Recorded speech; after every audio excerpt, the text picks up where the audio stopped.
vimos todo lo que era las proyecciones de los mapas, ¿sí? La escala. También empezamos a analizar las fuerzas exógenas y endógenas de la Tierra, y sobre todo las fuerzas endógenas, que son las que generan el relieve, ¿ya? Y estas fuerzas generadoras vimos el volcanismo, por sus distintas dimensiones, ¿cierto? Es decir, el hawaiano, que era el más fluido, el con menos gases.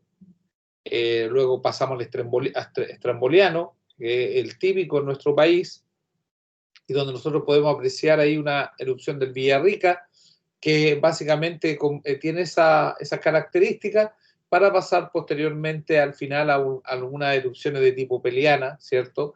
Que ya son de más fuerza, tienen mucha acumulación de gases, y la última más similar a este tipo de erupción volcánica fue la que se dio en Chaitén hace algunos años atrás, ¿cierto? Ahora, estos movimientos endógenos, ¿cierto? Vamos a ver este video de repaso de inicio de la clase. Es un resumen de lo que vimos de tectónica de placas. ¿Ya? ¿Están viendo la imagen o no? It happens because hot rock rises. Chiquillo, ¿alguien? ¿Aló? Cuando marqué el link, ¿empezaron a ver la imagen? No, profesor, solo se ve la diapositiva con el link, pero nada más. Ya, voy a tratar de ver qué pasa. Siempre empezamos con pequeños detalles. Yo pensé que sí iba a ver, pero bueno. No se vio, ¿no?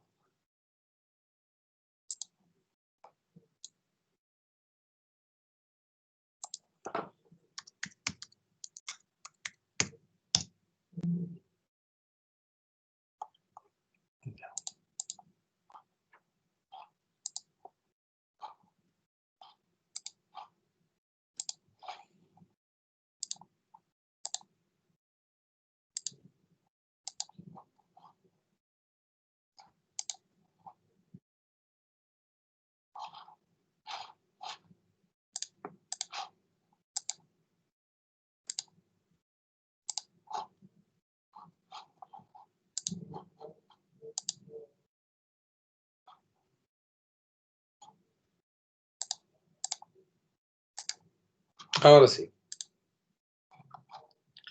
Vamos a ver una imagen que es cómo se genera el tema de la... Dejen cambiarle los subtítulos para que los puedan ver en español. Ahora, este sistema ha mejorado bastante la calidad de los subtítulos. Antiguamente era bastante más precario. It happens because hot rock rises, heated by the Earth's core. Near the surface, the rock spreads in two directions and goes sideways. It begins to lose heat. Eventually, the much cooler rock sinks back down. Through this spreading process, the Earth's crust is very slowly dragged apart. And it's this that ultimately causes the continents to move. Where the plates collide, the rock on the seafloor containing carbon from the dead plankton is carried deep into the earth. As it descends, this layer of rock is heated, so the rock melts, releasing carbon dioxide. And gas is returned back into the atmosphere during an eruption.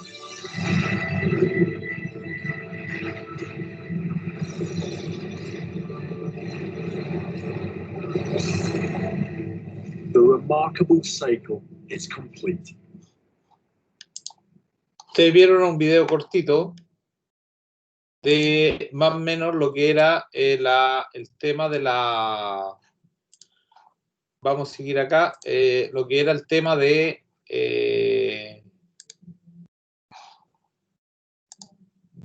cuánto se llama de las placas tectónicas. Ahora bien, ¿cierto? Esta situación, como yo les decía, de las placas tectónicas es a lo que a nosotros nos da, como por ejemplo los terremotos, ¿ya?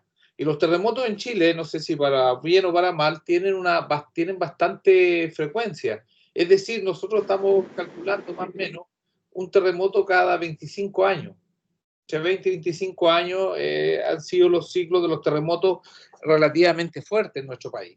Si nosotros pensamos en nuestro siglo, ¿cierto? Tenemos el terremoto el siglo pasado, en realidad, nuestro siglo ya lleva un terremoto fuerte.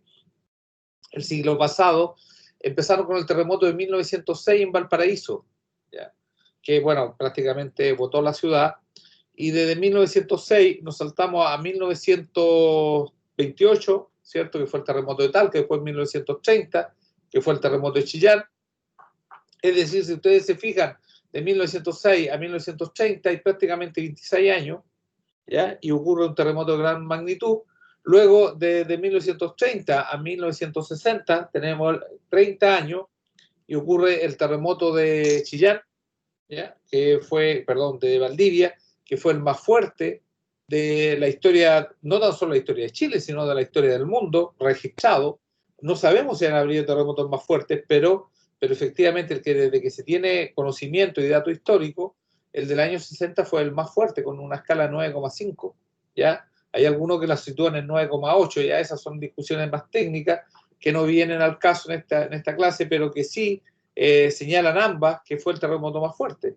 Y luego del terremoto del 60 tenemos el terremoto del 85, que a lo mejor sus papás, ¿cierto? Su mamá o su abuelito ya le habrán contado que fue un terremoto más o menos fuerte, que tuvo su epicentro en Valparaíso, San Antonio, y se sintió por esta zona. Es decir, si ustedes sacan del 60 al 85, hay 25 años justo.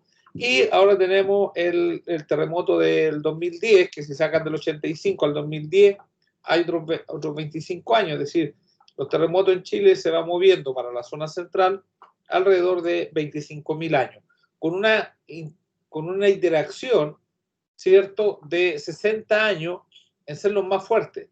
¿Qué significa eso? Por ejemplo, el de 1906 fue muy fuerte, destruyó todo Valparaíso y los alrededores hasta la región del Maule. Luego tenemos el del 1930, que a pesar de que en Chillán mató mucha gente, no fue tan fuerte en cuanto a su alcance. De hecho, el terremoto de Chillán prácticamente no se siente en Talca, porque había temblado antes en Talca el 28, cuando se cae la catedral y una serie de cosas, pero fue un terremoto relativamente pequeño. Luego nos saltamos al terremoto del 60, que como yo le explicaba era el más fuerte. Entonces, en 1906 a 1960, casi 60 años, un terremoto súper heavy o súper fuerte. Luego el del 85, un terremoto de una escala de 7,9, no alcanzó a llegar a los 8, también relativamente más suave que el de 1960, y el del 2010, que fue 8,8, ¿cierto? Con una escala muy, muy grande. Entonces, cada 60 años, lo que podemos concluir, que cada 60 años nosotros tenemos terremotos de una magnitud mayor, ¿ya? Y cada 20 años tenemos terremotos, pero que siguen siendo peligrosos y siguen siendo destructivos, pero de menor potencia, podríamos llamar. Entonces, eso es lo que nos hemos movido en estos últimos 150 años, 160 años en Chile. ¿Ya? Esa es la escala. Ahora, ¿qué se espera en Chile?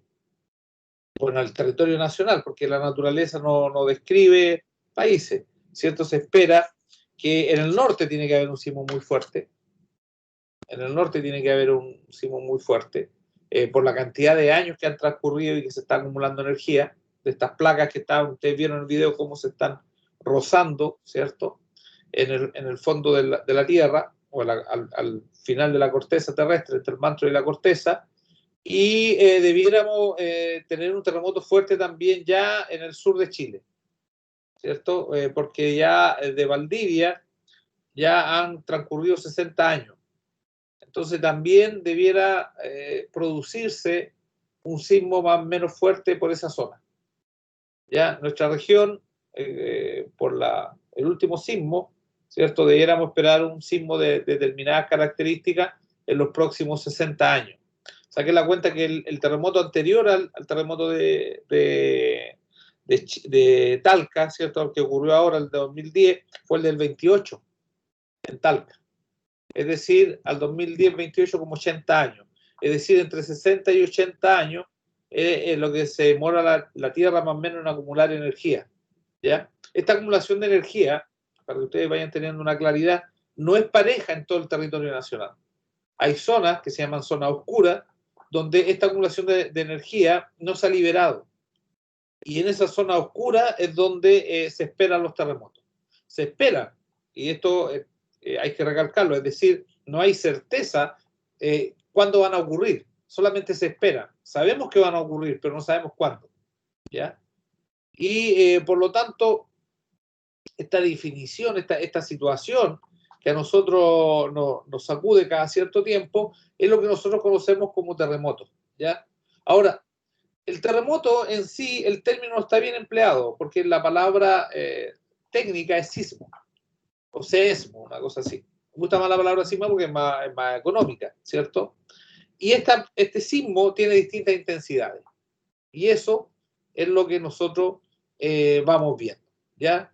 Entonces, para medir la intensidad de un terremoto, nosotros tenemos dos tipos de escalas, que es la escala de Mercalli y que es la escala de Richter, ¿ya? Entonces, dependiendo del tipo de escala, tienen distintos grados. Ahora, ¿cuál es la diferencia entre la escala de Richter y la escala de Mercalli? Que la escala de Mercalli es una escala de percepción. Es decir, de acuerdo a lo que tú percibes, tú le pones un número, un valor a esa escala y determina el grado de potencia del terremoto. En cambio, la escala Richter mide la energía que se liberó en el terremoto. Por lo tanto, son situaciones distintas, porque puede haber un terremoto muy profundo que libere mucha energía, pero que para nosotros pase muy desapercibido. Entonces, no necesariamente la escala de Mercalli va a tono con la escala de Richter, ¿ya? Posiblemente si lo hagan. O sea, nosotros percibimos que el 2010 percibimos muy fuerte el terremoto y podríamos haberlo puesto aquí en una escala de Mercalli muy similar a la escala Richter, pero no necesariamente están vinculados, ¿ya? Eso que quede claro, porque eso depende de otros factores. Depende del lugar donde se produce el terremoto, el grado de profundidad en el cual se produce el terremoto, etc. ¿Ya? El tipo de superficie en el cual tú estás sentado cuando está pasando la onda sísmica, etc. ¿Ya? Por lo tanto, esta serie de elementos son los que te hacen variar la percepción del terremoto. Y la escala de Mercalli, fíjense, dice el grado 1 no se advierte, es cierto, no lo fija. Grado 2, vibración similar a la producida por el paso de un vehículo liviano. ¿Ya? Eso ustedes de repente uno dice, oye, va pasando un camión, ¿cierto? Una camioneta, por fuera y dice, oye, parece que tembló y no, que efectivamente iba pasando un camión, etcétera, etcétera. ¿Ya? Esa es como la característica de situar un terremoto. Los objetos colgantes oscilan visiblemente, eso ya cuando estamos pasando a un terremoto a una escala mayor, ¿cierto?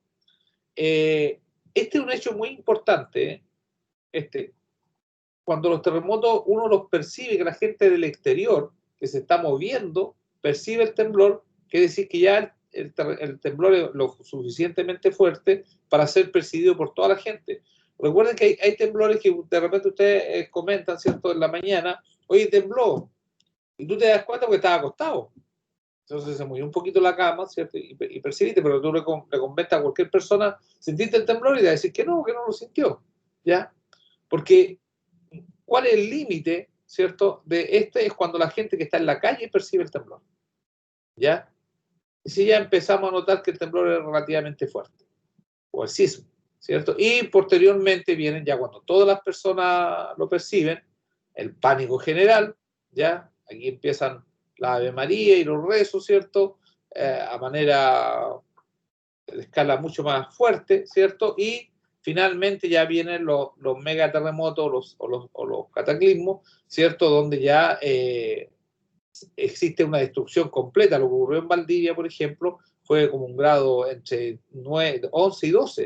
Es decir, porque los rieles de las vías férreas se deformaron con el terremoto de Valdivia, ¿ya? Y en Valdivia prácticamente se cayó todo.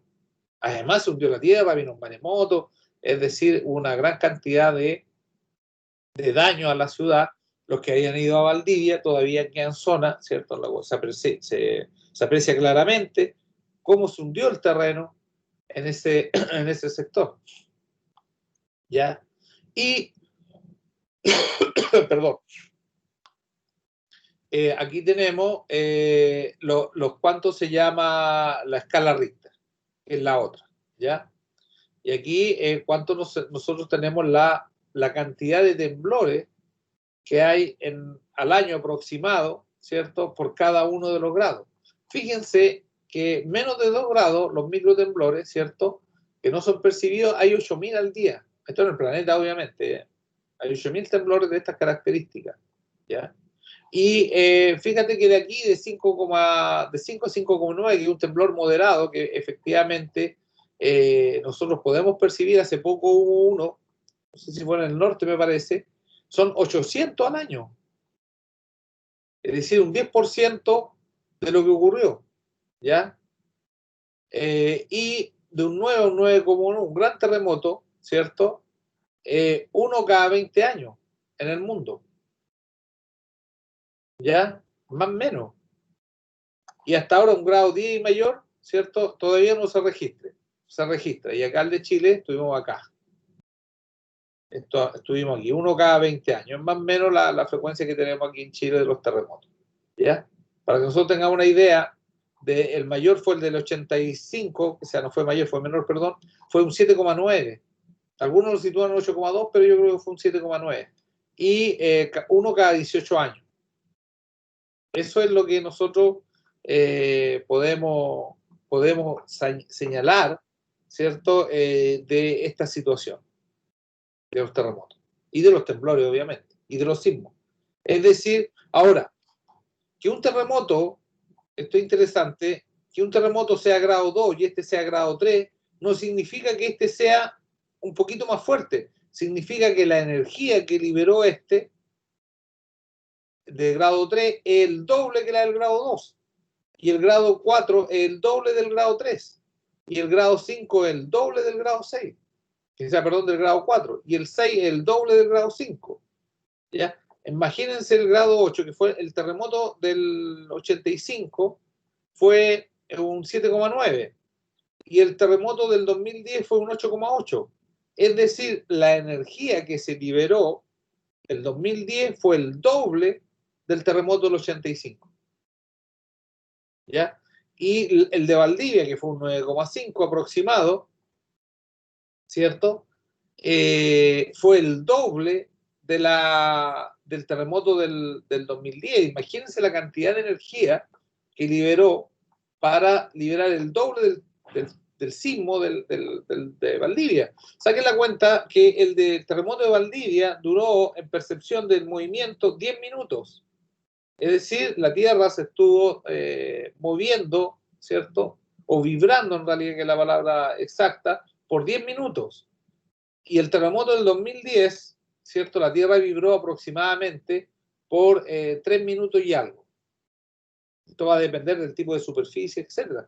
Pero 10 minutos es un tiempo increíble, ¿cierto? De movimiento de un temblor. ¿Consultas, dudas, chiquillos, que tengan? Porque ahí daríamos fin ya a lo que son las fuerzas endógenas. Entonces, la fuerza endógena, como en resumen, tendríamos el volcanismo, el movimiento tectónico de placas, ¿cierto?, que están generados básicamente por los movimientos de la corteza terrestre, ¿ya? Y que eso da origen a los terremotos, ¿cierto?, a los sismos de gran magnitud, a las erupciones volcánicas, que son las grandes fuerzas generadoras de relieve, ¿ya? Y ahora vamos a pasar a las fuerzas exógenas, que son las fuerzas destructoras del relieve.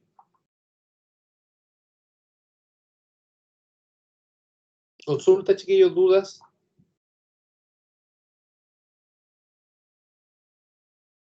Nada. Experiencia con los temblores que hayan tenido. Recuerdos del 2010, ninguna experiencia. Curicó, bueno, a Curicó no le pasó nada para el 2010, parece. Están más o menos ya lejos del epicentro. No sé. Curicano sabrá. Bueno, aquí en Talca básicamente no se cayó ningún edificio grande. Se cayeron edificios para el 2010 que eran construcciones antiguas, casi todo el adobe se cayó. Ah, bueno, en Curicó también se cayeron algunas cosas, ¿cierto? En la plaza, etcétera, por esa zona. Y ocurrió eso, que las casas antiguas se vieron afectadas, pero las casas más modernas y los edificios más modernos prácticamente no se afectaron. Donde se cayó un edificio nuevo fue en Concepción, que el edificio en realidad no se cayó, como que se quebró el edificio y se desplomó, ¿ya? Eso básicamente no es porque el edificio estuviera mal construido, se cayó según el informe porque no se hicieron los estudios de suelo adecuados. Y esto es importante también antes de terminar este tema, es porque depende de donde esté construida el edificio o la casa, ¿cierto?, que ustedes quieran analizar, va a ser la resistencia que tenga a los terremotos. Es decir, si, como dice la Biblia, las casas construidas sobre piedra son más resistentes a los sismos que las casas construidas sobre lecho de río o sobre material de tipo arena. Básicamente, ¿por qué? Porque vibra menos. O sea, la roca, el suelo rocoso vibra menos, por lo tanto, se percibe menos movimiento. En cambio, el lecho de río, al estar conformado por una gran cantidad de piedras sueltas, ¿cierto? Ustedes han fijado que tiene estas piedras redondas, ¿cierto? Esas piedras es como bolitas, ¿cierto? Que empiezan a vibrar y empiezan a moverse. Entonces, el movimiento que generan, ¿cierto? La onda sísmica hace que transmitan mayor cantidad de energía. Y como transmiten mayor cantidad de energía, los edificios tienden a colapsar, ¿ya? Ahora, ¿qué es lo que pasó en Concepción con este edificio? Que se me da el nombre, ¿cómo se llamaba? Era básicamente que donde fue construido era zona de relleno fluvial y nos hicieron las bases, ¿cierto?, suficientemente profundas para soportar los movimientos que fue exigido el temblor, ¿ya? Ahora, como recomendación, y según los estudios del último terremoto del 2010, los edificios que están entre 5 y 13 pisos son los más, ¿cuánto se llama? Que tienen mayor tendencia a dañarse, ¿ya?, o a destruirse. Esto es por un tema del tamaño y del peso del edificio. Y imagínense, yo pensaba que era al revés, pero los edificios más altos, es decir, de más de 13 pisos, 14, 20, 30 pisos, tienen mayor resistencia y están mejor diseñados para aguantar los sismos. De hecho, ningún edificio de esa altura se cayó. El edificio que se cayó en Concepción parece que tenía 8 pisos, ¿ya? Y los que se dañaron en Santiago tenían 5 pisos. Y los de menos de 5 pisos también soportaron muy bien el último terremoto. Entonces, si alguien quiere comprarse departamento en el futuro, tiene que fijarse o que sea menor a 4 pisos o que sea mayor a 13 pisos. Y con eso va a tener mayores probabilidades de que el edificio no se caiga. Tan simple como eso, no hay otra. Ahora, si viene un terremoto y dice, oye, yo lo compré y el profe me dijo que comprara porque el edificio era más alto y no se iba a caer, bueno, ahí yo me lavo las manos y decir que estuvo mal construido simplemente y no es culpa mía que yo haya aconsejado porque es lo que se señalaron los estudios del 2010, ¿ya? Eso es en cuanto a la construcción. Ahora, sísmicamente, Chile trabaja muy bien, bueno, o trabajaba, no sabríamos decir los edificios cómo están quedando construidos post-sismo, trabajaba muy bien el tema el diseño de los edificios en cuanto a sismología. O sea, incluso Chile en algún momento de su historia tuvo una escuela propia que era reconocida en el extranjero como una escuela muy buena para diseñar edificios antisísmicos. Y la característica básicamente del edificio chileno era que era sobredimensionado, era un edificio muy pesado, con murallas muy gruesas y con mucho fierro armado, ¿ya? Aquí en Talca, ciertos edificios típicos de eso era el edificio del Correo, por ejemplo, en Talca. Un edificio que se construyó bajo esa lógica y que prácticamente para el último terremoto no se utilizó. Pero construir bajo esa tecnología es una construcción cara, ¿ya?, para evitar los terremotos. Ahora han llegado nuevas tecnologías de otros países que efectivamente han mejorado la resistencia de los materiales, ¿ya? Eso hay que tener claro. Los terremotos, ¿cierto?, tienden a oscilar. Lo que ustedes perciben es la vibración de la superficie terrestre, ¿ya? Es lo mismo que ustedes cuando están en el lago, ¿cierto?, y ustedes tiran una piedra y el lago empieza a hacer ondas, ¿cierto? Esa onda es energía. Los terremotos tienen ese mismo tipo de onda. Entonces, cuando viene esa onda, ¿cierto? Los edificios se van a mover o van a tender a desplazarse. Y eso es lo que tienen que soportar. Lo que se llama las fuerzas verticales. ¿Ya?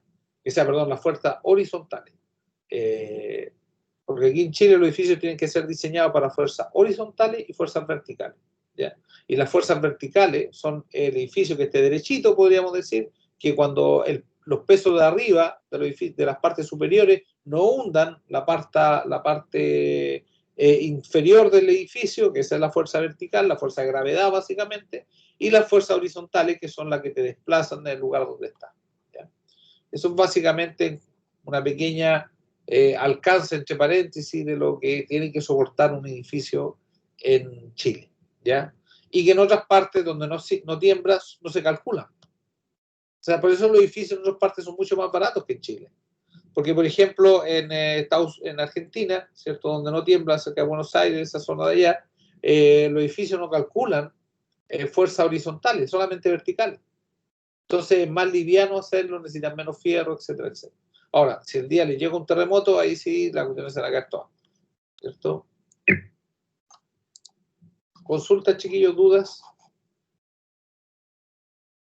Bueno, la primera fuerza erosiva, ¿cierto? O exógena, desgastadora de relieve que vamos a ver, es la erosión eólica, ¿cierto? Que viene del dios Eolo, el nombre, y Eolo, ustedes saben que era un dios griego que representaba el viento, ¿ya? Ahora, el viento en sí no erosiona, ese es un tema. Lo que erosiona son las partículas que arrastra el viento, ¿ya? Y dependiendo de la velocidad del viento, va a tener distintos grados de erosión. Entonces, efectivamente, esta erosión eólica está afectada por las partículas en las cuales nosotros podemos encontrar en el viento, ¿ya? Y eso, los que hayan ido ustedes en Curicó, ¿cierto? En la zona de Curicó tienen Yico, ¿cierto? Y también pueden ir a Putú, ¿cierto? Si se van por Licantén, llegan a Putú, donde está, y ahí se puede apreciar muy bien la erosión eólica, ¿cierto? Es decir, cómo la brisa marina va arrastrando estas partículas de arena, las que se van desplazando y van formando las dunas y van, obviamente, adentrándose cada vez más hacia el continente y que tienen que ser detenidas. O sea, esas dunas marinas, técnicamente, si nosotros no hiciéramos un control de dunas, llegarían hasta donde llega la influencia de la brisa marina. Y debido a efectos del relieve, la brisa marina tiene efectos más fuertes o más moderados, ¿cierto? En distintas zonas.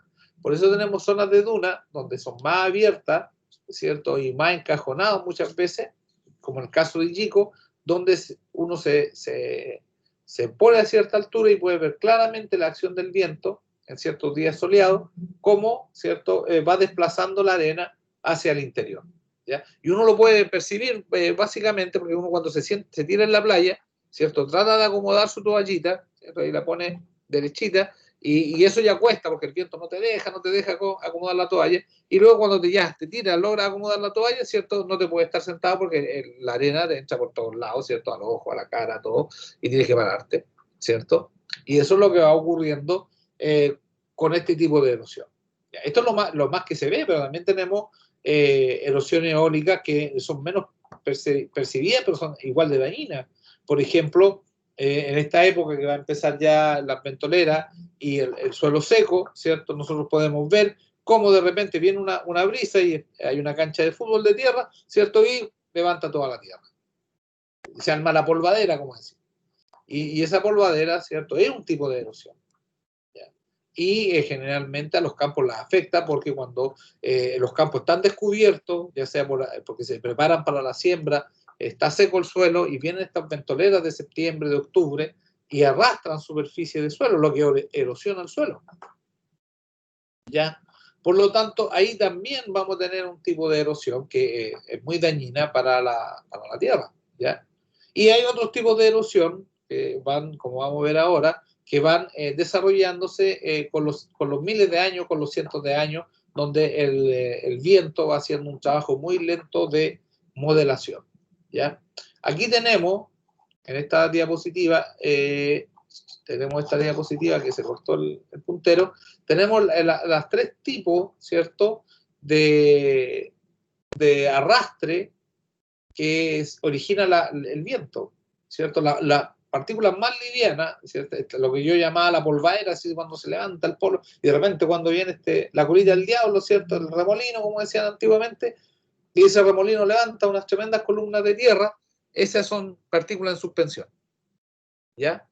Y lo que nosotros vemos en la playa, generalmente son o saltación, cuando íbamos a ver el terreno, ya lamentablemente este año no se pudo hacer terreno, ¿cierto? Tú te puedes poner en la arena, ¿cierto? En una zona donde hay harto viento, en Putú, yo les comentaba en Yico, no sé cómo será ahí loca en cuanto a viento, pero ahí tendrían que ver, ustedes se ponen y ponen la cara a ras de la tierra, o a ras de la arena en este caso, y ustedes pueden apreciar cómo las partículas van saltando. O sea, es un fenómeno absolutamente visible. Y en algunos casos, ¿cierto? Cómo van restando, es decir, cómo se van moviendo estos pequeños trozos de piedra, ¿cierto? De material por la superficie de la playa. ¿Ya? Y en algunos casos, cuando el viento es muy fuerte, ¿cierto? Tú puedes percibir el golpeteo, ¿cierto?, que van dando estas partículas, ¿cierto?, por efecto del viento. ¿Ya? Y en algunos casos, ¿cierto?, han modelado algunos paisajes en el norte de Chile, se aprecian más los modelajes que ha hecho el viento en cuanto a la roca y en cuanto a la superficie. ¿Ya? Y este tipo de erosión, a ver, este tipo de erosión es más típico de la zona desértica, porque obviamente no llueve y es más fácil perseguirlo, pero se da en todas las zonas. Lo que pasa es que la intensidad es mayor o menor. ¿Ya? Siempre vamos a tener en todas las zonas todos los tipos de erosión, pero en algunas zonas van a ser más claramente percibibles y en otras van a ser menos percibibles. ¿Ya? Este tipo de piedra, ¿cierto?, que es muy típico en la cuarta región, o en la tercera me parece, se llaman tafoní.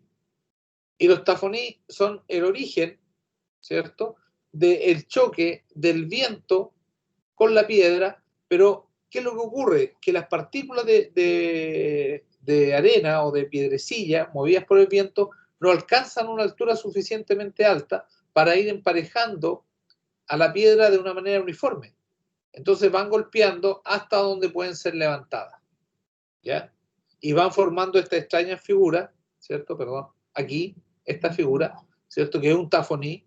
Esto en Chile, esto no sé si es la tercera o cuarta región, ¿ya? Y donde podemos apreciar claramente la acción del viento y cómo ha ido modelando la piedra. ¿Pero por qué tiene esta figura? Porque efectivamente, como ustedes pueden apreciar, el viento no alcanza a levantar la arena tan alto, ¿ya? No se va golpeando la parte baja y la va desgastando. Y con el tiempo, efectivamente, esto se va a cortar y la parte de arriba se va a caer y otra parte va a quedar siendo expuesta y va a ser golpeada y otra vez va a ser convertida en arena. Ahora, ¿dónde se van las pequeñas partículas que fueron extraídas de esta piedra? Se van a convertir en arena. Van a ser parte de lo que ya ustedes ven en el paisaje, que es nada, ¿cierto? Es pura arena. ¿Ya? Y esa arena se ha ido formando, ¿cierto?, por el efecto del viento y de otros fenómenos que es un poco más largo de analizar, pero que están ahí. ¿Ya? Es decir, que la arena es básicamente, ya sea en el mar, o sea en el desierto, en la pulverización de la roca a través de distintos medios. Puede ser agua, puede ser viento, hielo, etc. ¿Ya? Eso lo vamos a ir explicando de acuerdo a los temas erosivos que va ocurriendo, pero es lo que hay. ¿Ya? Y es lo que efectivamente da estas formas tan espectaculares a la roca. ¿Ya? Si alguno ha visto este tipo de piedra, ha ido al norte, ¿cierto? O de roca, bueno, ya puede saber, ¿cierto?, más o menos su explicación. ¿Consultas, dudas?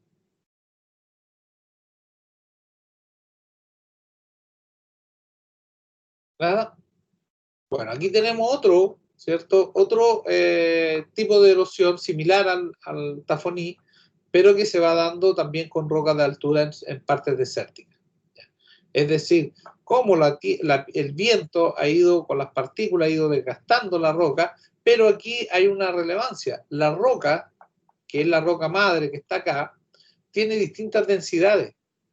Entonces, como tiene distintas densidades, la acción del viento no es pareja. ¿Ya? Hay parte más granítica de roca más dura y hay parte más calcárea de roca blanda. Entonces, ¿qué es lo que va ocurriendo? Que las rocas calcáreas, ¿cierto?, son mucho más frágiles que las rocas graníticas y estas, por efectos de movimientos telúricos, ¿cierto?, o sísmicos, han ido, ¿cierto?, levantándose, pero al irse levantando se van quedando expuestas y el viento va desgastando las partes más blandas de la roca. Entonces, van formando estas figuras, ¿cierto?, que son tan extrañas y que de alguna manera lo que te están mostrando es la distinta densidad de la roca, ¿ya? Y cuando muestran esto, tú puedes determinar algunas cosas. Por ejemplo, si está alguna vez, como son rocas calcáreas, ¿cómo yo puedo saber que son rocas calcáreas? Porque son blancas, ¿ya? Las rocas calcáreas siempre son blancas, ¿ya? Y están formadas por millones de, ¿cómo se llaman estas cositas de la almeja? Las corazas, ¿cierto? De la almeja, la tapita esta que tienen, ¿cierto? La concha, de los moluscos que se han ido acumulando durante los siglos de los siglos, pasaron a la parte interior de la Tierra, las metamorfoseó, las comprimió, ¿cierto?, en el fondo de la Tierra, y estas rocas volvieron a emerger, pero son rocas de origen orgánico. Y como son rocas de origen orgánico, ¿cierto?, son blandas, ¿ya? Esa es como la deriva que tiene estas rocas calcáreas. Y son rocas, además de ser blandas, es decir, son muy solventes en el agua. Porque lo que tiene en las conchas, ¿cierto?, de los crustáceos y de los mariscos, es que son básicamente CO2, que captura ¿cuánto se llama? El molusco, le saca el carbono, ¿cierto?, el CO2 anhídrido carbónico, ¿cierto?, y saca el átomo de carbono y lo transforma, ¿cierto?, en esta parte de su cuerpo que la protege. Pero posteriormente, cuando ya la roca está en la superficie, el agua o el viento, ¿cierto?, actúan sobre ella, disolviendo los átomos que lo unen, las partículas de carbono, y nuevamente se liberan. Por eso son más blandas. Y por eso existen unas partes que no las vamos a alcanzar a ver, pero que sí ustedes las conocen, porque siempre salen en las películas, las grutas, donde están la estalagmita y la estalactita, ¿cierto? Que son básicamente formaciones de roca calcárea que el agua ha ido excavando al interior de la Tierra, ¿ya? Y en México son muy famosas los cenotes, que son estas cavernas, ¿ya?, en las cuales el techo se ha desplomado y queda como un ojo de agua, en las cuales son muy profundos, ¿ya? Y al interior de esos cenotes, ¿cierto?, se puede encontrar y se puede, podríamos decir, bucear por estas cuevas que están al interior de la Tierra y que son muy peligrosas. O sea, muchos científicos, los espeleólogos, que son los que estudian estas cavernas, ¿cierto?, de roca calcárea, han muerto porque se inundan muy rápidamente, ¿ya? Generalmente están ubicadas en climas tropicales y cualquier lluvia inunda esta gruta y la destruye rápidamente, ¿ya? Y la inunda y tú pierdes el camino, etcétera, etcétera.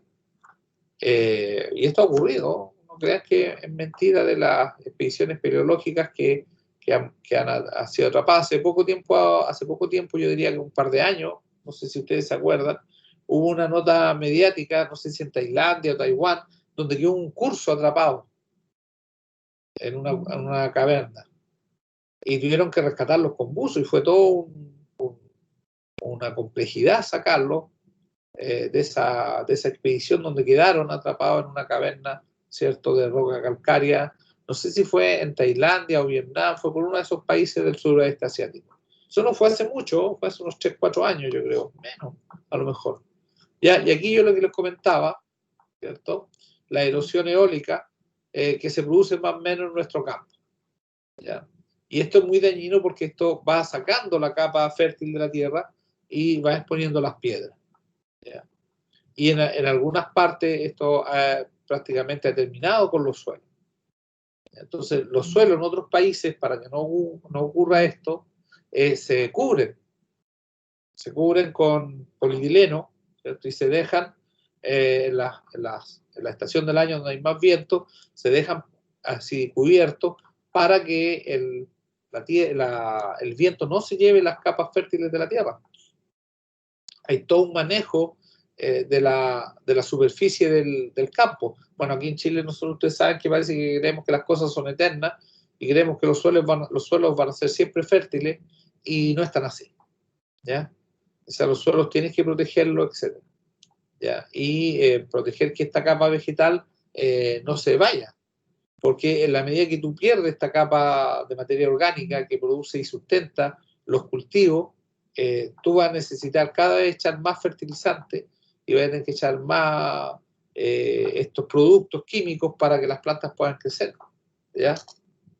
Y eso a la larga nos produce un daño a nosotros, ¿cierto? Comer comida con tanto fertilizante y con este tipo de situaciones. ¿Ya? Ahora, la más común, ¿cierto?, de estas erosiones es la erosión hídrica. Quería arreglar una faltita de ortografía que había aquí.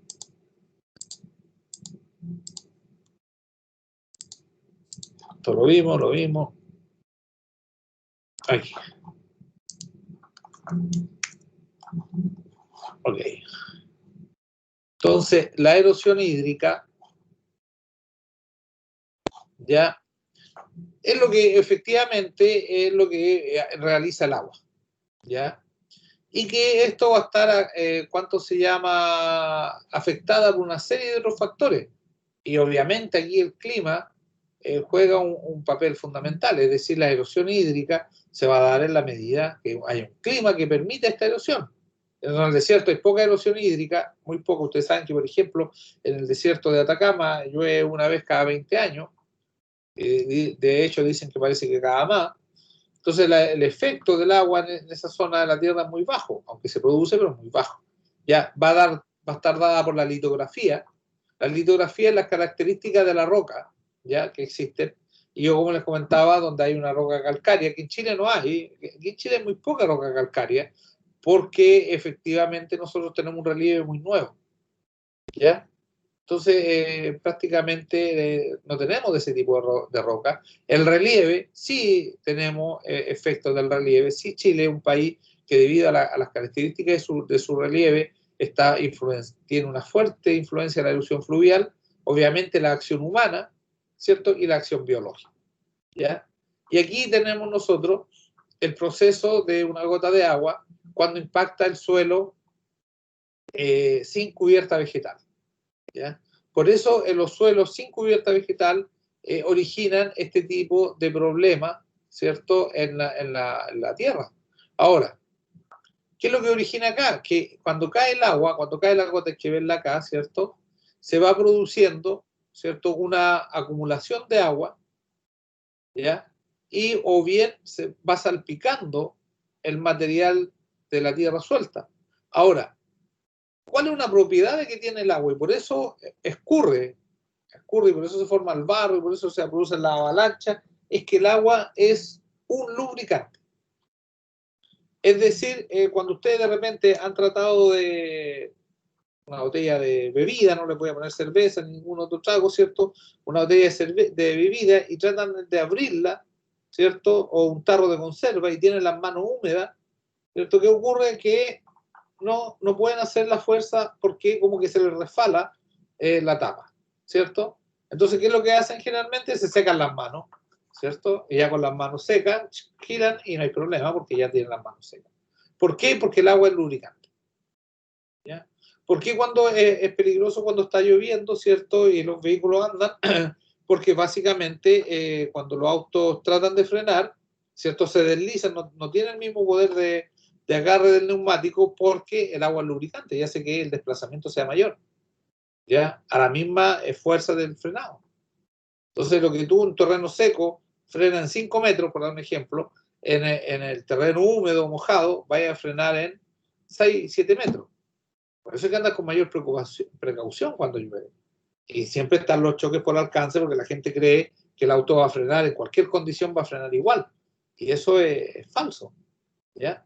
Entonces, el agua tiene estas propiedades, ¿ya?, de lubricación que hacen que cuando haya suficiente agua en el terreno, las piedras o las micropartículas, ¿cierto?, la arena que está formando eso, ¿cierto?, se lubrique y empiece a moverse con el agua. De hecho, los egipcios, ahora se demostró que para mover la roca que construyeron las pirámides y en general todos los monumentos que hicieron, ¿cierto?, los templos de Tebas, etcétera, etcétera, de Menfis y todas esas cosas, lo que utilizaban para mover esa roca, estos trineos de madera, era que tenían agua. ¿Ya? Que se harían echando agua a la arena para que cuando pasaran con el trineo funcionara mejor. Entonces, esta situación es la que produce la avalancha. Esto si multiplicamos por millones. Ahora, cuando llovió en el norte, las avalanchas del 2012 serían, 2014, no estoy muy seguro en cuanto a la fecha, pero que quedó la escoba, ¿se acuerdan? Hace unos años atrás. ¿Cuánto llovió? ¿Y cuánto había llovido? Había llovido una cantidad fuerte para el sector, fuerte de agua. Habían caído aproximadamente 200 milímetros de agua, cosa que nosotros tengamos una relación aquí en la región del Maule, está entre 300 y 400 milímetros, lo normal. Si es un año normal para nosotros, son 300. Y en el norte cayeron como 200 milímetros en una noche, es decir, que una cantidad, casi lo que llueve en la región en toda la mitad de un año. Y efectivamente, como ustedes conocen, el norte de Chile es desértico o semidesértico, por lo tanto no hay mucha cubierta vegetal. Entonces, ¿qué es lo que fue ocurriendo? Fue ocurriendo que el agua, ¿cierto?, fue transportando cada vez más material y después ya llegó un proceso de autosinergia, es decir, en la medida que iba cayendo agua, iba transportando más barro y el mismo barro, ¿cierto?, las mismas partículas, sacaban otras partículas y que iban engrosando este material. Y a eso se sumaban lo que se desprendía de los pocos árboles, ¿cierto?, y de las piedras que con la velocidad y la pendiente podían caer, ¿cierto?, y se transformaron en lo que ustedes ya conocen. Esta avalancha de barro que destruyó, ¿cierto?, partes importantes de algunas ciudades del norte, y efectivamente, ¿por dónde pasó? Por donde estaban los canales de agua antiguos. Ese otro tema, porque el agua tiende siempre a buscar el camino más corto hacia el mar. Entonces, el camino más corto hacia el mar siempre va a ser la cuenca por donde se desplaza. Es decir, si hay en la región del Maule nosotros tenemos un exceso de lluvia, ¿ya?, crecen los ríos porque esa es la zona por donde evacúa el agua generalmente. No va a ir por otro lado. Aquí en Talca, su papá y su abuelito les podrán contar, bueno, en Curicó es un poco distinto, no sabría decirle qué canal tenía, pero aquí en Talca había un canal que iba por la 2 norte de nosotros. Entonces, hace algunos años, cuando llovió mucho, este canal que pasa relativamente lejos, aumentó tanto su caudal que buscó el camino antiguo, podríamos decir, que ahora estaba pavimentado, que nadie sabía que era un canal, etcétera, etcétera, estaba rellenado, pero el agua bajó por ahí y dejó la escoba. ¿Ya? Y eso es básicamente porque efectivamente el agua siempre va a buscar ese camino corto y las partes donde ahora parecen secas, ¿cierto?, que nosotros vemos que aquí ya no corre agua, eso es relativo porque en la medida que haya suficiente cantidad de precipitaciones, nosotros vamos a tener, ¿cierto?, estas crecidas que van a buscar sus cursos naturales. ¿Ya? Y estos cursos naturales son canales, etcétera, etcétera. ¿Ya? Ahora, aquí hay un esquema, ¿cierto?, que no está basado en Chile, pero se asemeja mucho a Chile, donde nosotros podemos ver cómo la erosión del agua va alcanzando distintos ribetes, ¿ya? Y finalmente, esta erosión de acá, ¿cierto?, que cae al mar, vuelve a la tierra en forma de arena. Y esto nosotros lo percibimos muy bien en la arena, en la región nuestra, porque efectivamente, bueno, no llegó de la cordillera de los Andes, pero sí de la cordillera de la costa, que está más o menos por aquí, ¿ya?, que llovió durante el siglo XIX, pongamos que esta sea la parte blanca, sea la cordillera de la costa, ¿ya?, para entenderlo mejor. ¿Ya? ¿Qué es lo que ocurrió? Durante el siglo XIX los cultivos se hacían en esta zona. No se usaba la depresión intermedia. ¿Ya? Se usaba mucho menos. Donde estaba la gran producción de trigo y de cereales de Chile era en la cordillera de la costa. Y de ahí se importaba a distintas partes. De hecho, Constitución era un puerto, ya que salía algún grado de barcos con destino de trigo hacia el Perú primero y luego hacia Canadá hacia California y hacia Australia. Y efectivamente, ¿qué es lo que ocurría? Que al cultivar en las partes altas de los cerros, descubrían los cerros y cuando llovía, sacaban el material del cerro e iban erosionando el cerro. Ahora, ¿por qué se cultivaba en la parte norte o la parte alta, mejor dicho? Porque las partes bajas, que era un clima mucho más frío, eran demasiado húmedas. Entonces tendían a echar a perder los cultivos y había poco sol. Entonces las partes altas eran las mejores para cultivar.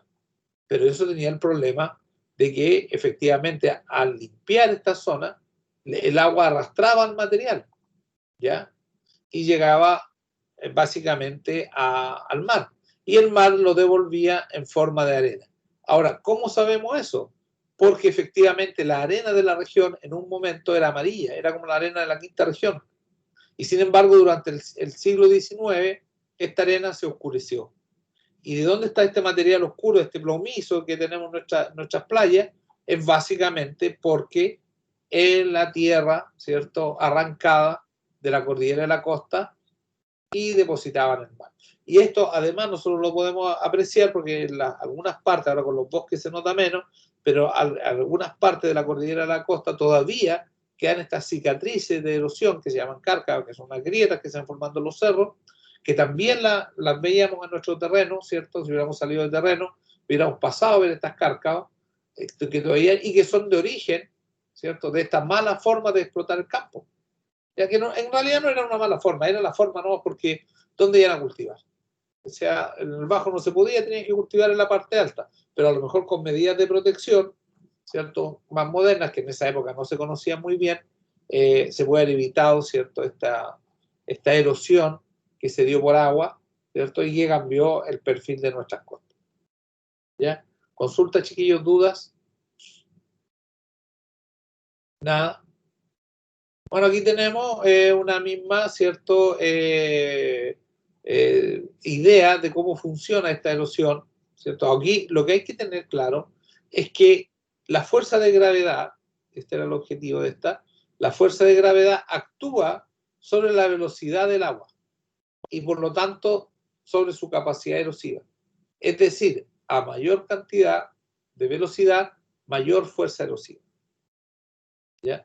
Esto lo podemos ver, por ejemplo, si ustedes van a Los Queñes, el agua está, ¿cierto?, moviéndose a gran velocidad, es una de las paradas, ¿ya? Y esta velocidad hace que nosotros podamos apreciar cómo de repente, y el agua tiene como un sonido que de repente se puede apreciar incluso, cómo se van moviendo las piedras menores al interior del agua, ¿ya?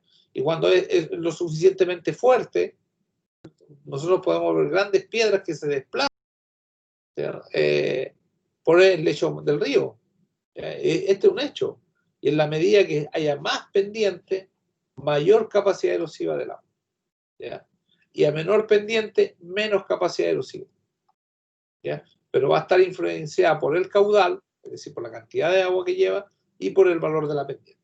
Por eso en nuestra región, si ustedes se fijan, nosotros tenemos unos ríos que son bastante extraños, porque tenemos unos ríos, ¿cierto?, como el río Mataquito, que nacen con una fuerte, ¿cierto?, velocidad, llegan al Valle Central, adquieren los famosos meandros, que son la velocidad lenta del río, y luego se encajonan para pasar la cordillera de la costa y llegar efectivamente al mar. Entonces nosotros podemos ver, ¿cierto?, en cualquier río, el río Maule o el río Mataquito, cómo estos efectos erosivos son claramente visibles en toda, ¿cierto?, la superficie de la región. Cosa que no lo ven en otros países, porque, por ejemplo, si ustedes fueran a Egipto, ustedes van a ver el Nilo. Los egipcios veían el Nilo y subían el Nilo y el Nilo era igual, ¿ya? Y el Nilo, no sé si en la estación húmeda, obviamente en la estación de lluvia, de la zona, porque en Egipto no llovía, en Egipto es desierto.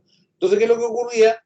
Que cuando llovía, ¿cierto?, la parte interior del Nilo, el Nilo es un río que tiene 9.000 kilómetros, para que tengamos una relación, Chile tiene 4.200 kilómetros, es decir, el río con su serpentina, ¿cierto?, el doble de Chile, o sea, la magnitud del río Negro, para que nosotros veamos lo largo que es, ¿cierto?, al llover, donde nace el río, por la zona del lago Victoria, etcétera, etcétera, aumentaba el caudal, arrastraba sedimento, es decir, estaban en esta parte, ¿ya? Y ese sedimento viajaba por el río Nilo y producía las famosas crecidas del Nilo, ¿ya?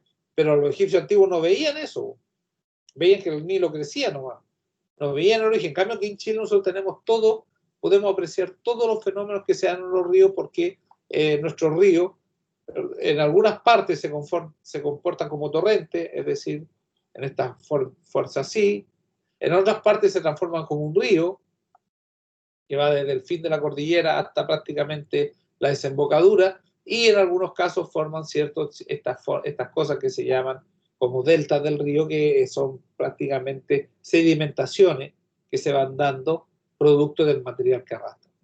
Entonces, esa es más o menos la lógica y la diferencia que tenemos en nuestros ríos. Los grandes ríos, como el río Amazonas, también tienen un efecto que la gente ve una parte del río, ¿ya? En cambio que en Chile podemos verla toda. Es una ventaja de nuestro país al ser tan angostito, ¿cierto? Y tener este relieve tan especial, ¿ya? Y lo que forma un río, ¿cierto?, es el famoso valle fluvial, ¿ya? Un valle fluvial que es un valle en B, ya que lo vamos a ver en unos minutitos más. Y acá tenemos lo que yo le comentaba, las cárcavas. Esta no es una cárcava chilena, pero es una forma de erosión del agua, ¿cierto? Que ustedes se fijan, armó una quebrada, que ya llamaríamos aquí en Chile una quebrada, ya, donde circula el río y arrastra material, ¿ya? Y con el paso de los años, en la medida que haya desnivel, esto va a seguir excavando.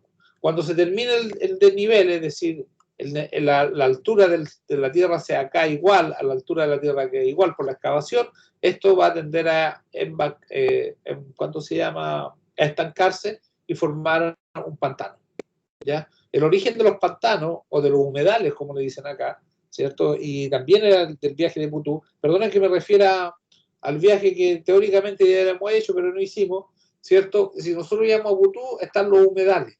¿Los humedales qué son?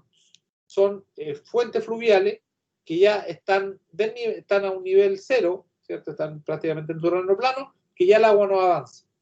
Entonces, como el agua no avanza, tiende a estancarse, ¿ya? Y forma estos pajonales, ¿cierto? Esta vegetación que es tan útil para la vida acuática y de los plumíferos, no tan solo de Chile, sino de la ave migratoria. Si la ave migratoria descansan y se reproducen en estos humedales, ¿cierto?, que son producto de esta pérdida de velocidad erosiva que tiene el agua. Por eso son tan importantes, ¿ya? Porque son fenómenos geográficos únicos. Y aquí tenemos esta foto, se aprecia poco, voy a tener que cambiar las láminas ya que están, los píxeles ya han mejorado, ¿cierto? Y aquí vemos las cárcavas, estas grietas que yo les comentaba, que son producto de la acción fluvial y que afectan los ríos. A este fenómeno se llama el cáncer del suelo. Es decir, cuando empieza este fenómeno, el suelo ya ha perdido prácticamente toda su capa vegetal y también ha perdido su capacidad de sostener vida. Por eso no puede recrear o no puede generar nuevo follaje que lo proteja de la erosión del agua. Es decir, se produce un círculo vicioso, es decir, el suelo se degradó tanto que ya no crecen plantas. Y cuando llueve, se sigue degradando más. Y como está más degradado, menos plantas puede generar. Entonces la cubierta vegetal se va perdiendo, que es esencial para proteger a los suelos de este tipo de fenómenos, ¿ya? Y acá tenemos, ¿cierto?, más o menos la desembocadura del río de la Plata, no se aprecia bien la foto más grande, pero aquí vemos cómo, ¿cierto?, todo este material, esta es una foto aquí, lo que está verde es el mar, ¿cierto?, un pedacito de la tierra, etc. Y aquí lo que vemos es cómo el río va arrastrando todo este material que viene del interior del continente. Y con el tiempo va a ir formando, ¿cierto?, un delta, ya como el famoso delta del Nilo, que es como el más típico de los deltas que existen, pero hay otro río, como el delta del Yangtze, el delta del Indo. O sea, delta ustedes van a encontrar más, pero básicamente la capacidad del agua de arrastrar material, ¿ya? Y obviamente tenemos la erosión marina. Que la erosión marina, aquí hay una discusión, porque sí, tenemos que saber que la erosión marina también está afecta por agua. Es decir, que la erosión marina está dada por la ola, ¿ya? Que también es una forma de erosión fluvial, ¿ya?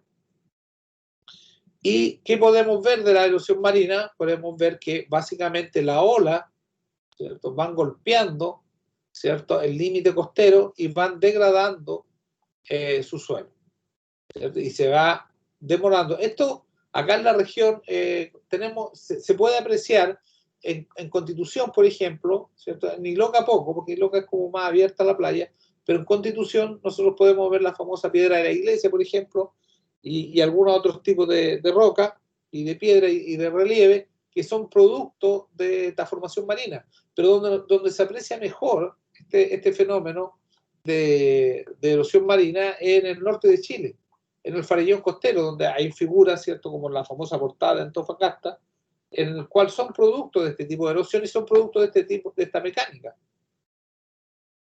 Es decir, el agua va quebrando y resquebrajando la roca, esta se va cayendo, se va desmoronando en el agua, el mar la vuelve a pulverizar, ¿cierto? Y sigue avanzando con el resto del acantilado, ¿cierto? Y aquí en Chile, al acantilado, en la parte norte, lo conocemos como farellón costero, ¿ya? Y que da este tipo de figura, ¿cierto? Este tipo de figura que el agua al final va a ir, ¿cierto?, carcomiendo todo, que todo este islote, todas estas cosas van a ser con los años, van a ser destruidas, ¿ya?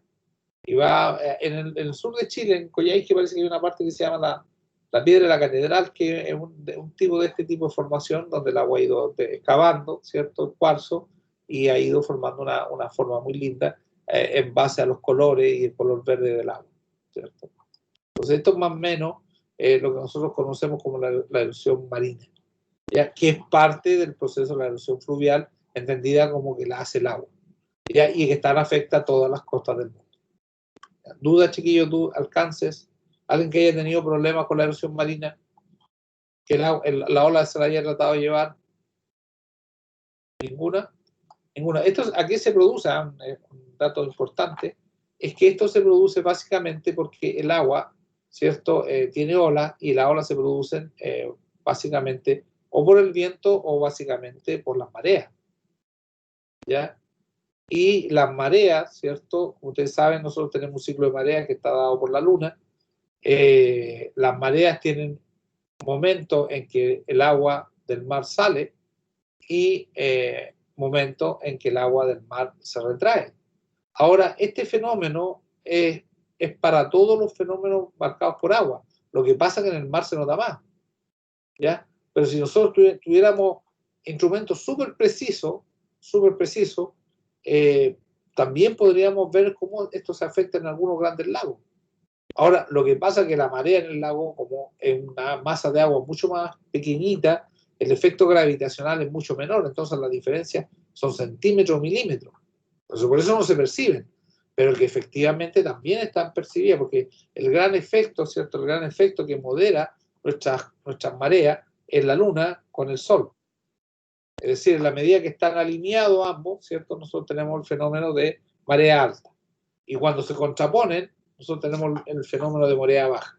Pero, cuento corto, cada vez que se produce este ir y venir de las mareas, lo que va originando es este golpeteo en la roca, ¿cierto?, o en la playa, donde va el mar creciendo. Ahora, a esto hay que agregar que se espera que como en los próximos años haya un calentamiento global, ¿cierto?, y ya se viene produciendo desde hace aproximadamente 10.000 años, o yo diría más, unos 20.000 años atrás, ¿cierto?, que la Tierra empezó a calentarse, es decir, los polos van a empezar a soltar su agua, y este fenómeno, ¿cierto?, de las mareas se va a hacer mucho más agudo. Es decir, el nivel del mar va a subir, ¿ya? Y vamos a tener una mayor masa de agua golpeando las costas. Y la erosión glaciar, ¿cierto? Que es la que está dada por el movimiento del hielo. Que el hielo también es una forma de, ¿cuánto se llama? De agua. Lo que pasa es que está en su estado sólido, ¿ya? Y va formando distintas formas, ¿cierto? Como los que están acá, valles colgados, ¿cierto? Lagos sobreexcavados, rocas aborregadas, circos glaciares y horns, ¿ya? Ahora, aquí, no sé si ustedes están viendo el Google Earth. Alguien que me señale, por favor, si lo están viendo. Sí, profesor. Ya, aquí vamos a ver algunos fenómenos. Este es Google Earth, ¿cierto? Yo marqué alguna... Aquí lo que tenemos es un glaciar, ¿ya? Y vemos la profundidad. Este glaciar está en el sur de Chile, está al lado de las Torres del Paine, ¿ya? Entonces, ¿qué es lo que podemos ver acá? Que el glaciar es la acumulación de nieve que parte de acá, de los circos glaciares. Esto aquí, estas cosas las vamos a ver en otra lámina en la región del Maule, que esto ya desapareció, entonces desapareció la nieve, podemos apreciar los circos glaciares. Estos son los que abastecen básicamente de material con las nevaciones, producto de cada año, a este hielo, ¿cierto? Que se va desplazando por efecto de gravedad y va arrastrando. Y va pulverizando la roca, ¿cierto? De su alrededor, ¿ya? Entonces, nosotros podemos tomar este pajarito aquí, ¿cierto? Este hombrecito que me gusta mucho. Lo vemos acá. Y vemos, ¿cierto? Acá, cómo... No, ahí no puedo ver para arriba. Ahí, ¿cierto? Nosotros vemos acá cómo el glaciar, antiguamente acá, estos fenómenos que están acá, son los famosos circos glaciares. ¿Ya? Que antiguamente, ¿cierto? Tienen que haber estado conectados con este glaciar. ¿Ya? Y si lo vemos más acá, miércoles. Estoy muy pillo ahora para...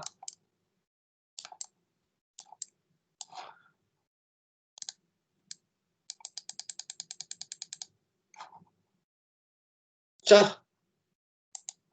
Quieres controlarme, por Dios. Allá se ve ya donde nace el glaciar. ¿Cierto? Aquí vamos viendo cosa de agua. Este es un glaciar que se llama glaciar activo, ¿ya? Que está vivo y se está básicamente moviendo por el territorio nacional, ¿ya? Acá tenemos otro glaciar que desembocan acá. ¿Te fijas? Y acá en Google Earth tenemos una muy buena herramienta, que es la timeline, ¿cierto? Que nos permite ver en distintos periodos del glaciar. Aquí tenemos el año 2016 y en este caso lo podemos retroceder hasta el 2000. ¿Te fijas? Y te das cuenta que el glaciar, en este glaciar por lo menos, ha retrocedido muy poco. Y aquí vemos el nombre de Torres del Paine.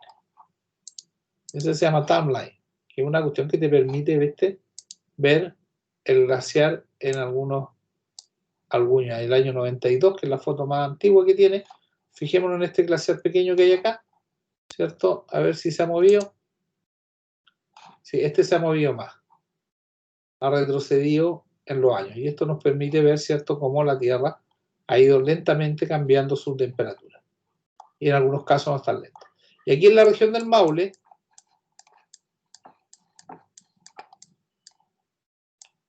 yo marqué algunos puntos, ¿cierto?, que es un circo glaciar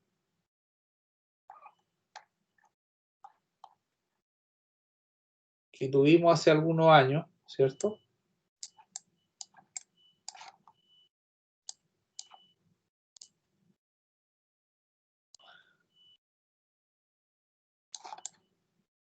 Aquí, ¿cierto? Aquí se puede apreciar, vamos a poner al hombrecito.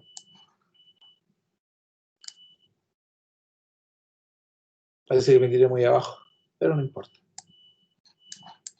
¿Cierto? Ahí se ven las partes altas donde esto fue excavado por glaciares. ¿Ya? Un ibón, perdón, un circo glaciar. El circo glaciar 2 era el que estaba bien. Este estaba al lado de Curicó. Acá.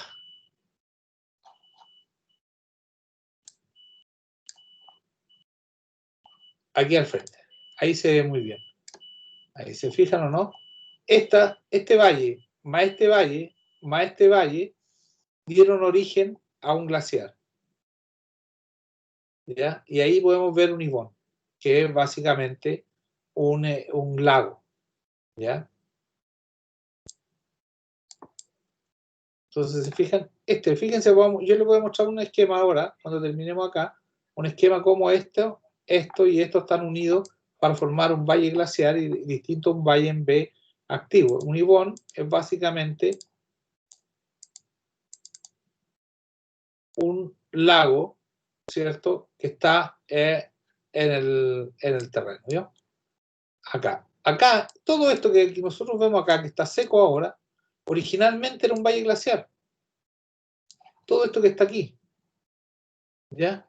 Ahora es material porque ya no nieva, ¿ya? Y quedó, al igual que esto, así, en algunos años más va a terminar lo que estábamos viendo en la zona sur, ¿ya? Y acá se forman estos ibones, que son lagunas de gran altura, producto del material glaciar que va quedando, ¿ya? Y aquí, para que ustedes tengan una relación, tenemos el volcán Descabezado Grande, ¿ya? Entonces se puede ver aquí el valle glaciar, ¿ya? Nosotros vimos que está marcado también por este tipo de situaciones. Ahora fíjense cómo se ha perdido la cantidad de nieve en esta zona. ¿Ya? Aquí está el valle, que es un valle básicamente en U.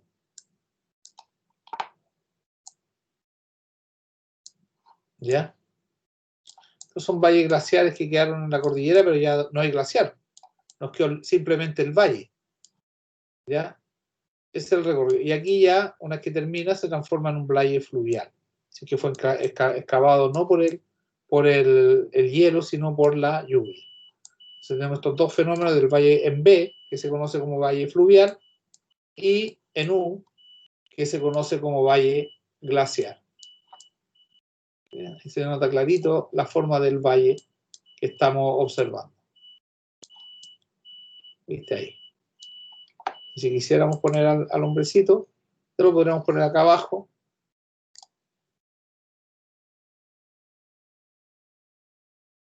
Se ve claramente la forma de U que tiene este valle. ¿Ya? A diferencia del valle fluvial, que está un poquito más abajo, que tiene una forma en B, como este de acá.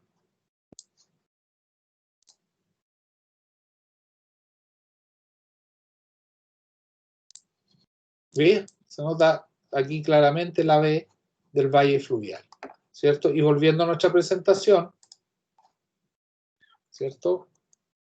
Valle en U, que yo les comentaba y les mostraba. Lo que pasa es que esta foto no es de Chile, entonces tratar de ver que en nuestra región tenemos estos fenómenos geográficos, ¿ya? Aquí tenemos otro valle, este sí es la región del Maule, otro valle glaciar, y ustedes lo conocen como las torres esta cuestión donde está el Valle del Venado, ¿cierto? Donde está este tema de la pista de aterrizaje de los ovnis. Aquí hay un valle en U nuevamente, ¿cierto? Este me parece que en Escocia, ¿ya? Los ibones, que son estas lagunas, que yo les comentaba. Esta es la misma laguna que estábamos viendo por el Google Earth. Y acá está la proyección glaciar que existía. Es decir, aquí había un terrible, ¿cierto?, glaciar que venía desde el interior de la cordillera y que ya prácticamente está desaparecido. ¿Ya? Entonces, aquí les voy a presentar una... ¿Por qué no lo a miércoles. Esto lo vamos a poner a miércoles.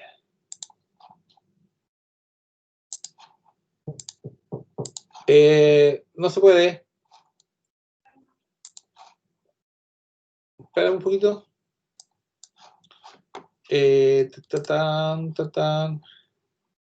¿Dónde me quedé? Acá. Son los horns. Ruibones. ¿Dónde tenía los glaciares? Bueno. ¿Dónde vi el...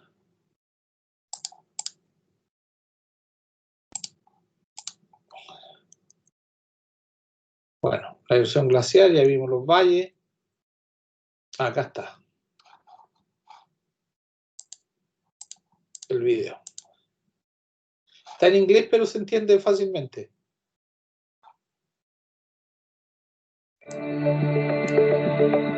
Este es como si fuera un glaciar, como si fuera un valle glacial.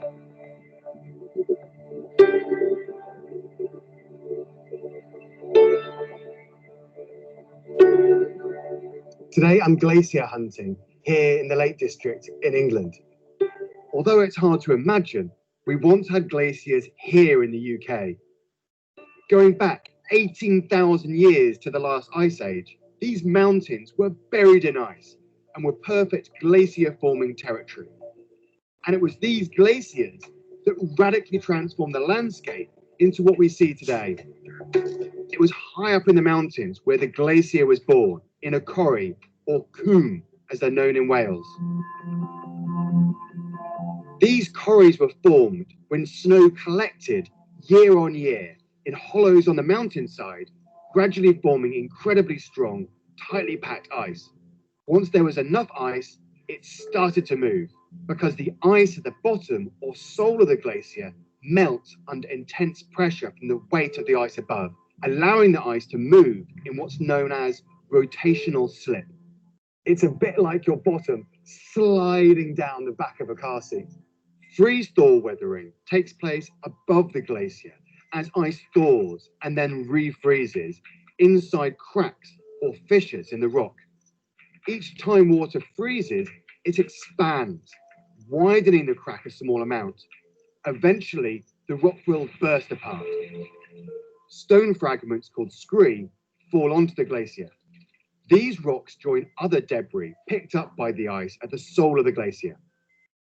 As the glacier moves, abrasion kicks in as these stones scrape along the rock floor.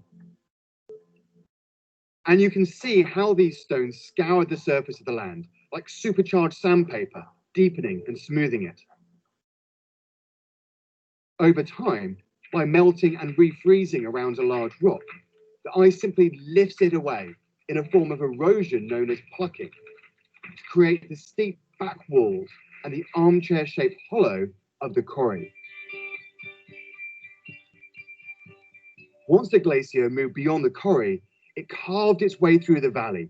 V-shaped valleys were turned into U-shaped valleys, or glacial troughs, by abrasion and plucking. Smaller and weaker glaciers with less eroding power left behind these hanging valleys in the trough.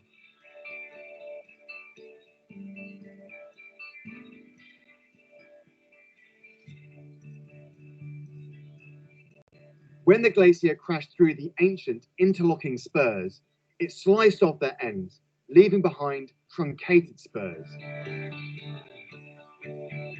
And when the ice melted, around 11,500 years ago, it revealed a landscape transformed by the glaciers. The corries filled with meltwater to create tarns.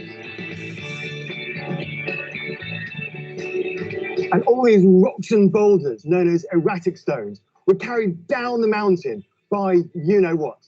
Even more evidence of the incredible power of glaciers here in the Lake District. We did have glaciers in the UK. You just have to look for clues and use your imagination. A ver, lo que pasa, chiquillas, las personas que viven en Colbún o conozcan Colbún, se van a encontrar que muchas de esas formaciones rocosas que está presentando este señor también están presentes en Chile. ¿Ya? y en nuestra cordillera, que tenemos muchos ejemplos, pero como hay más vegetación se notan menos, pero si las pudiéramos ir a ver a terreno, te darías claramente cuenta que eran valles glaciales hace 10.000, 15.000 años. Ahora, ¿qué demuestra esto? Demuestra que básicamente el calentamiento global viene ocurriendo. O sea que el tema del calentamiento global es verídico, pero lo que falta determinar es si nosotros, como acción humana, en qué velocidad estamos aumentando el calentamiento global. Pero en realidad que ya venía ocurriendo, y los glaciares estaban, imagínense que en la región del Maule teníamos un glaciar gigantesco, ¿cierto? Ya no están. Y no están incluso antes de los procesos de industrialización del mundo. Es decir, estos glaciares que desaparecieron acá, desaparecieron hace aproximadamente 10.000 años, ¿ya? Y algunos a lo mejor 5.000 años atrás, pero es decir, la velocidad de ir desapareciendo los glaciares ha sido bastante más lenta, que sea más rápida o menos lenta, dependiendo del periodo de la historia que estamos enfrentando. ¿Ya? Y aquí, estas son las rocas aborregadas, con esto termino, las rocas aborregadas que son las rocas por donde pasa el glaciar, ¿ya? Y que van puliendo la roca, ¿ya? Y que nosotros tenemos una parte muy buena, ¿cierto? Que esto es el ladrillado en la región del Maule, donde supuestamente se ven los ovnis, que esto lo construyeron los marcianos para que aterrizaran los platillos voladores, y lo único que les puedo decir es que esa teoría es absolutamente falsa y conspiranoica, porque efectivamente esto aquí, el ladrillado era un valle colgante, era un high Bailey, como le dijo el americano que estaba, Hiding Bailey, como le dijo el americano que estaba, o el escocés en realidad, que estaba presentando sus glaciares, y que esto se produce en la parte alta. Las personas que hayan ido al ladrillado, ustedes se pueden asomar aquí a la orillita y se van a dar cuenta que lo que existía acá, en esta zona, era un valle, un glaciar, y que era un glaciar colgante, ¿ya? Y que alisó estas piedras, ¿cierto? Por durante cientos de años y formó esta, entre comillas, pista de aterrizaje para los ovnis, y que la dejó en caso alternativo si llegaba alguno, se pudiera aterrizar acá. ¿Te fijas? Y como podemos ver acá, aquí son piedras aborregadas mucho más nuevas, es decir, la acción del glaciar ocurrió hace mucho menos años, y acá ocurrió ya hace bastante años atrás. Y eso es básicamente las erosiones, ¿cierto? Los ciclos glaciares, esto es lo que yo les comentaba, que veíamos cómo los glaciares se van desprendiendo de estas situaciones, y estos valles altos son los que van originando muchas veces estas piedras aborregadas y que van formando lo que nosotros conocemos como el ladrillado, ¿ya? Y aquí tenemos la mejor vista de un valle glaciar y un ibón, ¿cierto? Claramente identificable cómo estos van tributando a este lago, y aquí ya los glaciares prácticamente están quedando algunos pequeños relictos, pero ya están desaparecidos. ¿Alguna consulta, duda, chiquillos, hasta ahora? Para ir cerrando.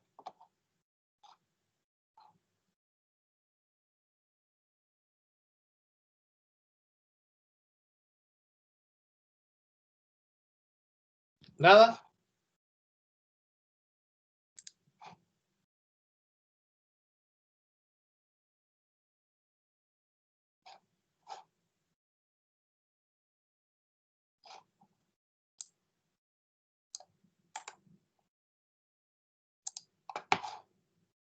¿Nada?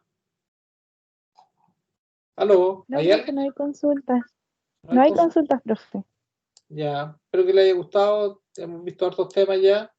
Y ya la próxima clase, yo les di el primer trabajo, ¿no? Que tenían que desarrollar. No, profesor, dijo que le iba a dar esta semana. Ya, entonces Porque la semana pasada, como fue la semana novata, no podían dar evaluaciones. verdad, y se me olvidó. Entonces lo dejamos para la subsiguiente semana, ¿ya? Voy a subir el material, se lo estoy mandando. Y ayer les llegó en la primera clase, ¿cierto? La subí al team también. Sí, sí llegó. Y ahora les voy a mandar el tiro esta para que no quedemos con deuda, ¿cierto? Y la próxima clase ya tenemos una actividad evaluada. Profesor, ¿esa actividad evaluada se va a hacer durante la clase? Yo creo que sí, sí, y la vamos a hacer ahí porque lo mejor es, yo creo que va a ser un quiz, una pequeña,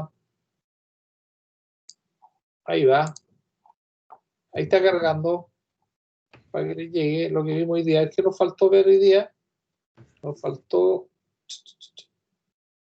vimos los ibones, la erosión antrópica, ¿ya? Que es la erosión del hombre. Y la erosión química me parece, pero ya nos terminamos con poco, ¿sí? Ya. Que era la erosión antrópica, ya, listo, ahí está, para que rescaten al tiro la presentación de hoy día.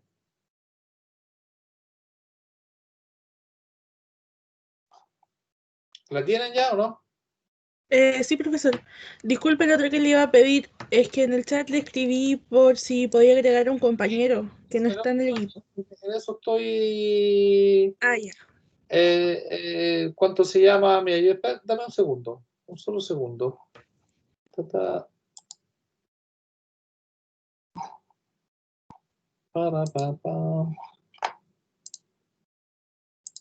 Agregar. Profe.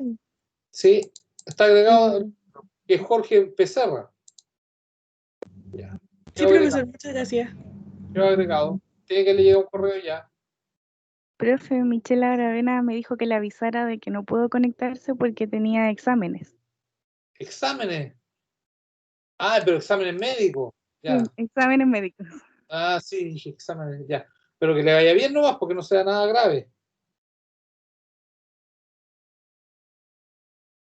Y que esté con su salud bien, porque ahora viene la primavera, nadie puede enfermarse, ¿cierto? Que hemos salido de este invierno tan terrible y con tanta gente y tantas cosas. Ya, chiquillas, las dejo. Un gusto. Las clases las estoy haciendo más largas porque están en 3 horas, por si acaso. Y hay muchos contenidos que pasar.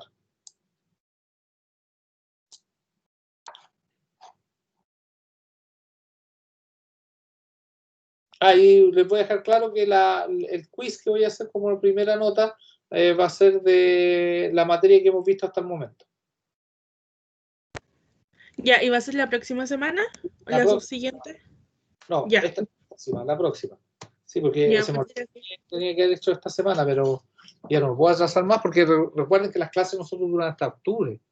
Termina la última semana de octubre, es decir, nos quedan un lunes, queda el próximo lunes 5, el 12 feriado, el 19 y el 26, nos quedan 3 clases.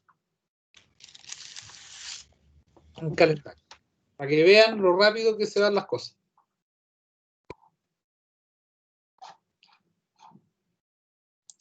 Entonces estamos en esa, tratando de sobrevivir. Ya pues, chiquilla, cualquier cosa me escriben, me dudan, yo trato de responder siempre. Profesor, Sí, disculpe, ¿cuánto va a valer el taller? Bueno, lo que vamos a hacer el próximo lunes. lo que valía el primer ensayo creo que un 10%, 15%, no sé. Y tratar de dejar entregadas todas las evaluaciones, todos los porcentajes. ¿Ya? Pero más de un 15% no es. Entre un 10 y un 15. Hay que ver el programa. Si el programa está. ¿Ya? En el sílabus. ¿Ustedes lo tienen en el sílabus?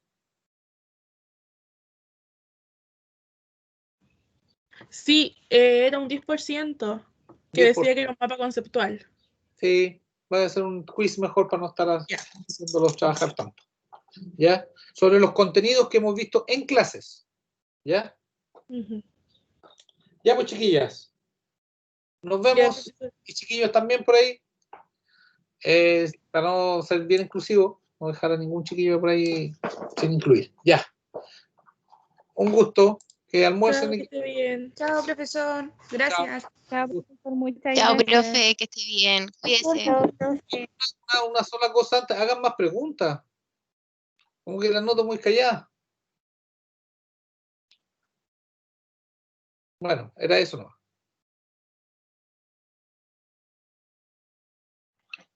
Chao, profesor, que esté bien, gracias.